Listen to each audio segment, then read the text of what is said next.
공수처는 무리한 현직 대통령 체포 시도를 자제하시길 바랍니다. 내란죄 수사권에 대한 논란을 해소하기 위해서라도 공수처는 사건을 경찰에 이첩하길 바랍니다. 공수처는 왜 일을 이렇게 합니까? 지금 이 시각 공수처가 대통령 체포영장 집행을 무리하게 시도하고 있는 것은 대단히 우려스러운 지점이 있습니다.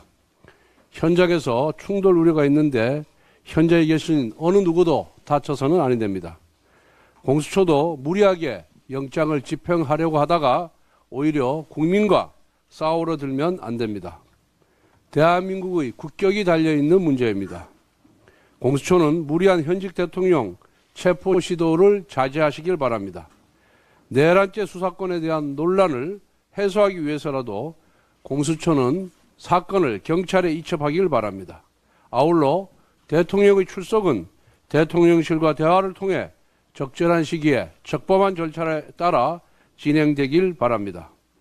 현재 대통령에 대한 공수처의 수사가 위법 논란을 촉발하고 있습니다.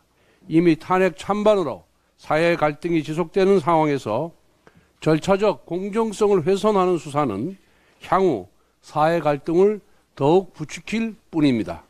우선 공수처는 내란죄 수사권이 없습니다. 그럼에도 불구하고 직권남용을 통한 내란죄 수사를 자임하면서 체포영장까지 청구하였습니다. 2종 원동기 장치 자전거 면허증을 들고 포크레인까지 운전하겠다고 나서는 모습입니다.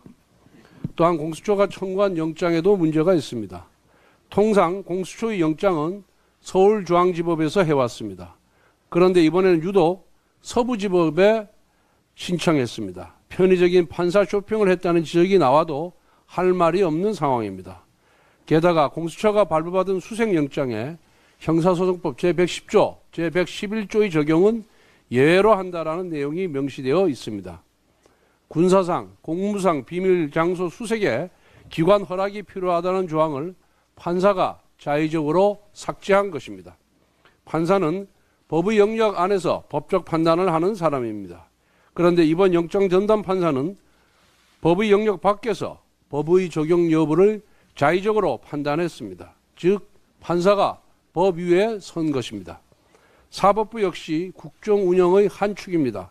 그런데 사법부 일원인 영장 전담 판사가 입법권을 침해하는 것은 상권 분립의 헌정 질서를 훼손하는 월권 행위입니다. 사법부는 해당 판사를 직무 배제하여야만 합니다. 공수처와 사법부에 촉구합니다. 민주주의와 법치주의는 적법 절차의 원칙을 통해서만 구현됩니다. 정치적인 이유로 원칙에 예외를 적용하기 시작하면 결국 정치가 법치를 훼손하는 것입니다. 이 모든 논란의 원인은 공수처가 내란죄 수사 권한이 없기 때문입니다.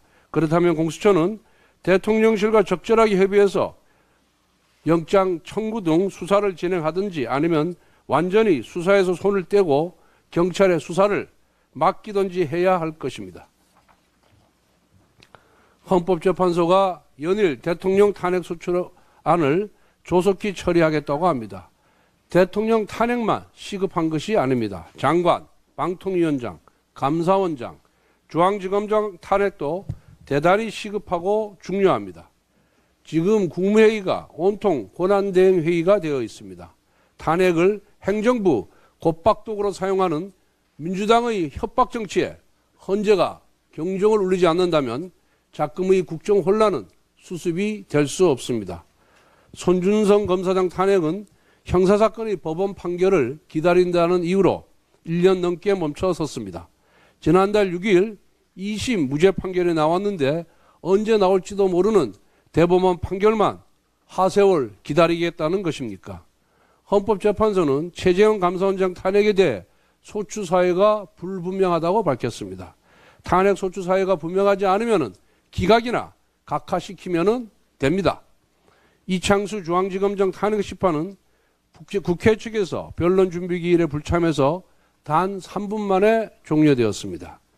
이것은 논란의 여지가 없는 민주당의 탄핵 재판 지연 전술입니다.